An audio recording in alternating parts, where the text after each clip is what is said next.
Hello YouTube, it's Akkurat again, back with another video from the home studio. And today we're doing this pretty exciting upgrade in here where I'm switching my main studio monitors for listening, mixing, beat making, whatever I do. I'm going from the Atom Audio A5Xs to the ones already set up behind me, the A8H, also from Atom Audio. And this entire transition might take a little bit of setting up and a little bit of work to get everything all running perfectly with the calibration and whatever, but I think this is gonna be worth it at the end of the day. So I've been in this makeshift home studio in the basement of my house for a bit over a year by now, and it's been really good so far. I don't have a lot of stuff to complain about.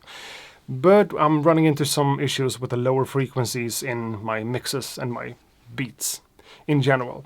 So I made myself a couple of new absorbers a few weeks ago and put them up on the wall behind me over here, and also over here by the entrance of the room. This used to be just nothing and a bunch of pipes and stuff in the ceiling, so covering that up also kind of made sense.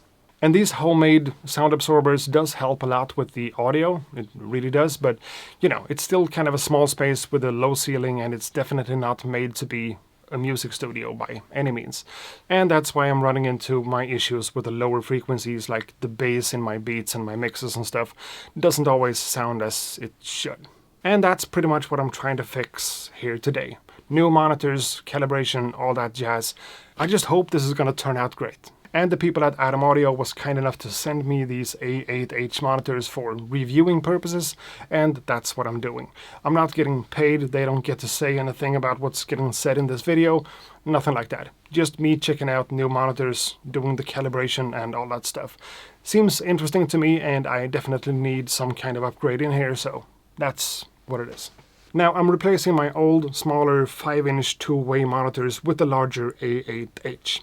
A 3-way studio monitor with an 8-inch woofer, a 3.5-inch mid-range driver, and the well-known Atom Audio tweeter for all the high frequencies. So I'm basically going for a bigger studio monitor in a small space like this. And that maybe doesn't make sense for everyone, but to me I think it does. First of all, I'm not using my studio monitors like everyone else does these days. I am completely deaf on my right ear, and I always work with everything in mono. So this is not how my studio monitors are going to be set up when I'm actually using them. That's worth taking into consideration. But I'm also switching from a two-way monitor system to a three-way one. And at least the way I think about it right now, before really testing things out properly, the mid-range driver is going to make the entire difference here and help me with stuff like instrument separation and giving me more clarity.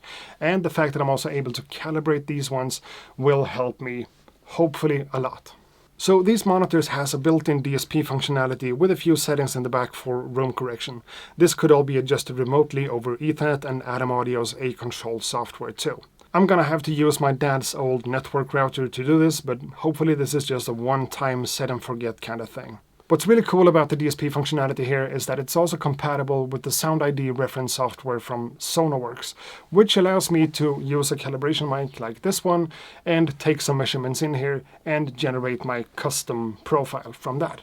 Normally that type of calibration happens in the software and stays in the software, but in this case I can take that file and load that into the actual speaker, which means that the calibration stuff happens at the end of my signal chain, whatever I put through my speakers. Honestly, it feels a bit scary and almost too scientific, and you know, I'm not trying to make this into this professional mastering studio. That's not what I'm going for. I just want to make things sound better and flatter and, you know, more accurate, basically. Now let's do a little bit of calibration and see how bad things really are. It will take around 20 minutes to measure your setup, so let's make this into some type of montage. Please adjust the volume of your output device. Cool. Thank you. So annoying. Can't even imagine. Here's my graph. Now, if the result we're going for is a complete dead zero across the entire frequency spectrum, which is not realistic, this is pretty much the opposite of that. And this is what I'm talking about, my issues in the lower frequencies, I guess. And this is way down over at 40 Hertz. That's super low. But a bump at 8.5 decibels doesn't feel good. That's 70 Hertz, and that's 125 Hertz plus 5 decibels. That's not good. And we're also getting this crazy drop off over here from like 7500 Hertz. And at this point we can just generate this custom profile from the data, load that into the software or onto the speaker, and just be done with the entire thing.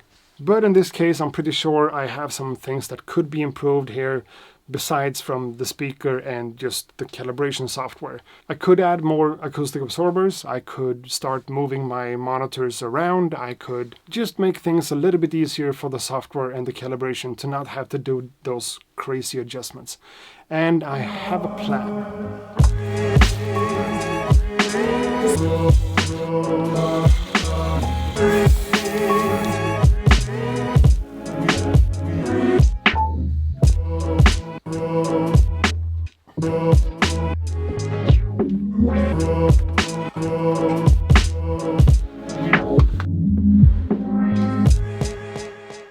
Yeah, I ended up building this desk riser for the setup to hold the computer monitor and the studio monitors. And yeah, something like that could be bought, I know that, but I couldn't find the right length and height and stuff, so it seemed easier to just make one. But of course, this entire thing changes how the studio monitors behaves massively. The speaker itself plays music, and especially the low frequencies travels through the desk riser into the desk itself, and everything just resonates like crazy. But I kind of need this because I'm thinking about getting myself this motorized base for the desk to allow me to stand up sometimes, because that's just good. And having speakers on stands on the floor doesn't really work in that case, so this would be better. So this took a couple of days, but I ordered ISO pucks from ISO Acoustics. I cheaped out, I just bought 4 of them for one speaker because, again, mono. I keep hearing a lot about stuff like this, and I just wanted to try it out myself in this setup because now I need the help, I think. The functionality here is dead simple. These are just 4 feet for one monitor, and they are supposed to do a little bit of this when you play music. Not this much, hopefully, but you still get the point. Because sound is just frequencies, right? Changes in the air with the vibrations and stuff. And these are supposed to help with that and stop some of the vibrations from going from the speaker down to the surface. And now I have pretty much all the possibility in the world to check if that's correct and if it makes a difference or not. So let's do some calibration here with the speaker just sitting on the riser like that. Everything just vibrates and resonates. And another one with 4 of these ones on at least one speaker. Measurements in progress. 2 of them there and 2 over there. One single run of calibration here is about 40 different measurements with the mic going back and forth, listening to that note. It gets to your nerves, but here we are with 2 new sets of measurements, one without the isopucks and one with them. So the first one here is without the isopuck on the left speaker, and this is with them. Without the isopucks and with the isopucks. The lighter line is the left one and the darker one is the right speaker. And keep in mind that this is just the Sound ID reference software's way of telling me things in this frequency spectrum. There are different ways to think about this too, shown in different tools, but this is what I'm working with first. And here we can go from totally uncalibrated like that to increasing the calibration that way. And it ends up being pretty flat. I'm not sure that's completely accurate, but it looks promising. And of course, this is just not going to translate at all in a video like this, just pointing a mic towards the speaker, posting it on YouTube, all sorts of things going into this. But let's just listen to a little bit of music just because.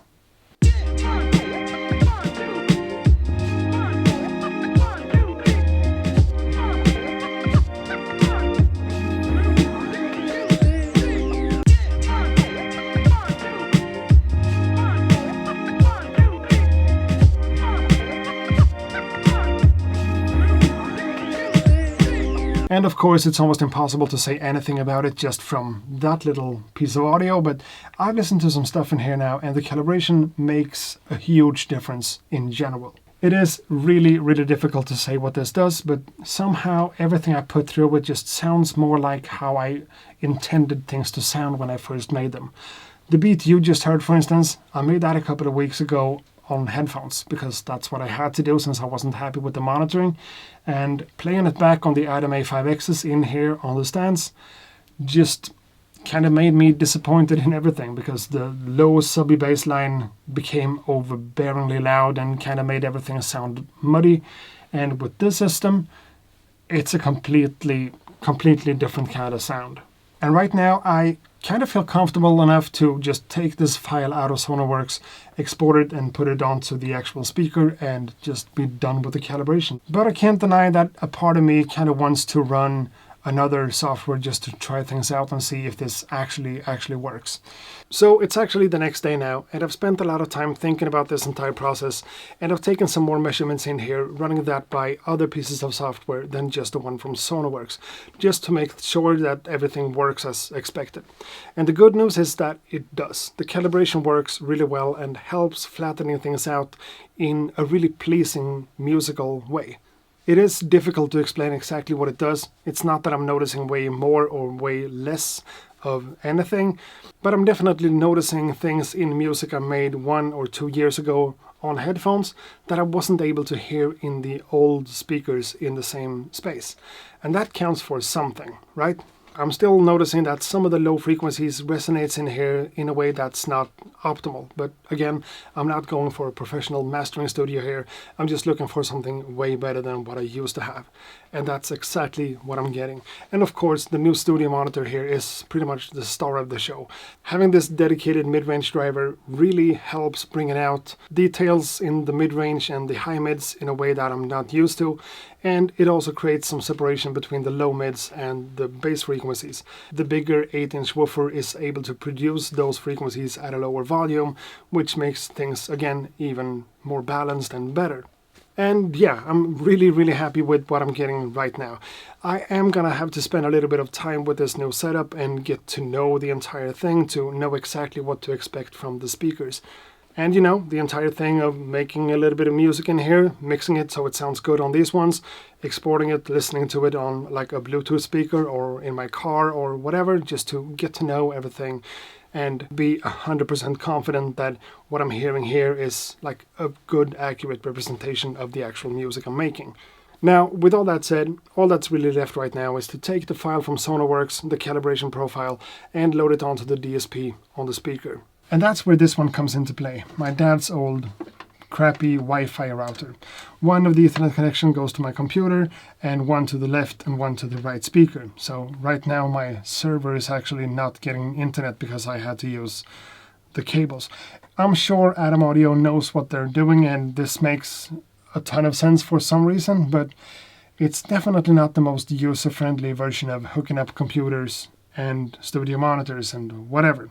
But I think I got it to work. In the Sound ID reference software, let's right-click Export to Atom Audio A series monitors. No boost, that's recommended by Atom Audio. Now let's open up the Atom Audio A control software. So these are the monitors, left and right. Let's actually name them. And we could do some changes in here. We can change it from pure to UNR, one of the presets. We can go for the advanced settings and change our different frequency bands like this. But what we're looking for here is the Sound ID reference. Load, left one to the left one, right one to the right one, apply. And now this room calibration done in the Sonarworks software is loaded up onto the speaker, which is really cool. Now I could just close this down. I could disconnect the entire router setup and know that my calibration profile still runs on the speakers themselves. Again, a few days later, and I gotta be honest, this entire process has been a lot of work and it's taken me hours to understand how everything goes together, because there are a lot of moving parts going into this, with the mic and the placement of the monitors, the new desk riser that I'm loving, and these ISO pucks that I'm not even sure makes a ton of a difference at all in my use case, but it is what it is. Initially here I said that my main issues were living in the lower frequencies with the bass and stuff like that. And I think that's only partially true now that I think about it, because with these new Atom Audio A8H, I'm getting a so much better separation between the lows and the low mids that it's crazy, and that's the overall game changer here. You know, having some issues with the lower frequencies not being totally 100% accurate, that's pretty common for anyone with a home studio, and that's not always something that you can deal with to 100%, and that's fine. Because on my older monitors, I only had one single driver for the lows and the mids, and everything just had to fight for the same space. And that's now what I'm getting rid of with these ones. So that's probably the best thing about this entire upgrade. And I'm definitely noticing a huge difference. It's been a couple of days now, and I've spent a lot of time in here listening to my old beats and to some of my favorite producers, and I'm just discovering how things are supposed to sound. Pretty close to what I'm getting from headphones in normal cases. But here, of course, it's different because it's speakers actually moving in the air. And yeah, I'm gonna have to spend a little bit of time with this, but so far I am really happy with this upgrade. The calibration stuff made a huge difference in itself, but honestly, I'm glad I'm not gonna have to do that every single time I want to use my studio, because now things are gonna stay as they are for now. I moved my right studio monitor to where I want it, and I did even more measurements and even more calibration like that, and I'm really happy with the setup. I guess this is becoming kind of a long video now, so if you're still here, thanks a lot for watching, thanks for the support. Check out my webpage and my free sample pack that I made years ago by now. Now it's time for me to actually make some more beats in here. Thanks a lot for watching this one. I hope to see you guys in the next one. Until then, ha det gott.